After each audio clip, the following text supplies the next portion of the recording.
সারা ভারতবর্ষের হিসেবে 85,000 কোটি টাকা যে রেল প্রকল্পের সূচনা করলেন প্রধানমন্ত্রী নরেন্দ্র মোদী, সেই অনুষ্ঠানে আসানসোল হাটিয়া এক্সপ্রেস ট্রেনের সূচনা হলো।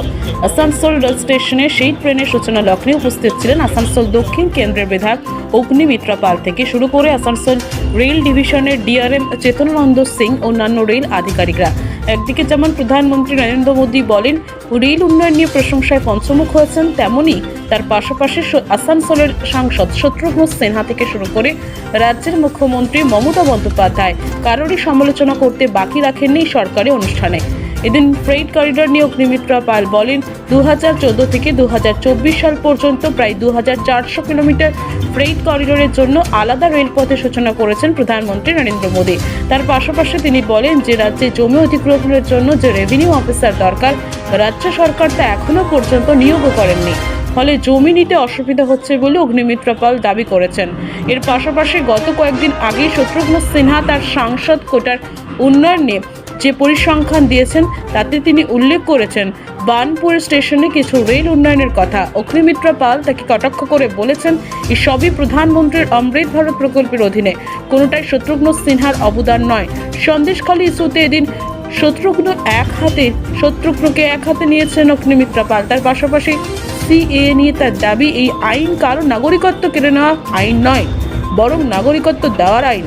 ফলে মুখ্যমন্ত্রী মমতা বন্দ্যোপাধ্যায় ভুল বোঝাচ্ছেন এবং মানুষকে উস্কাচ্ছেন। আগে দেখলাম উনি বলেছেন যে বার্নপুরের স্টেশনের যে শেড সেটা নাকি উনিই বলেছিলেন, এসকালেটর নাকি উনিই বলেছিলেন। আমি শত্রুঘ্ন সিনহা মহাশয়কে বলবো যে আমাদের অমৃত ভারত স্কিমে যে মডার্নাইজেশন হচ্ছে যে স্টেশনে, তার আন্ডারে এই কাজগুলো হচ্ছে। আপনি হয়তো বলে থাকতে পারেন, তার আমরা ইনভেস্টিগেশনে যাচ্ছি না, কিন্তু আপনার বলার জন্যেই যে স্টেশনের উন্নয়ন হয়েছে এইটা ভাববেন না। এবং মাননীয় প্রধানমন্ত্রী বললেন প্রায় 11 লক্ষ কোটি টাকা অলরেডি রেলওয়েকে দেওয়া হয়েছে। এবং আজকেও যেটা আপনাকে বললাম 85,000 কোটি টাকার আজকে প্রজেক্ট অ্যানাউন্স করা হয়েছে। এটার সাথে কিন্তু সামনে ইলেকশনের জন্য এই কাজ হচ্ছে এটা কিন্তু ভাববেন না। মাননীয় প্রধানমন্ত্রী খুব স্পেসিফিক্যালি বললেন যে আজকে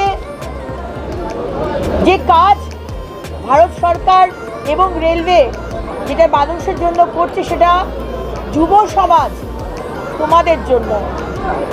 আজকে যে কাজ হচ্ছে সেটা আজকে বর্তমান তোমাদের জন্য, এবং যার শিলান্যাস হয়েছে সেটা তোমাদের ভবিষ্যতের জন্য।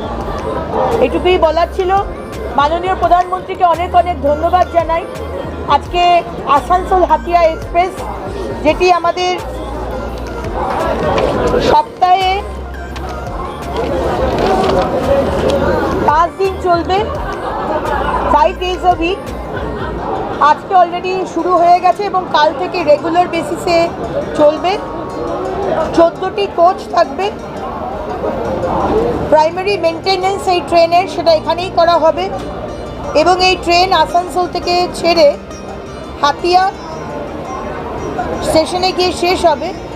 স্টপেজ থাকবে চিত্তরঞ্জন, জামতারা, মধুপুর, মহেশমুন্ডা, নিউ গিরিডি, জামুয়া, ধানবাদ, নওয়াডি, মহেশপুর, কোডারমা, বাড়হি, হাজারিবাগ টাউন, বারকাখানা, মেসরা, তহসিলওয়াই, রাঁচি এবং লাস্টে হচ্ছে হাতিয়া।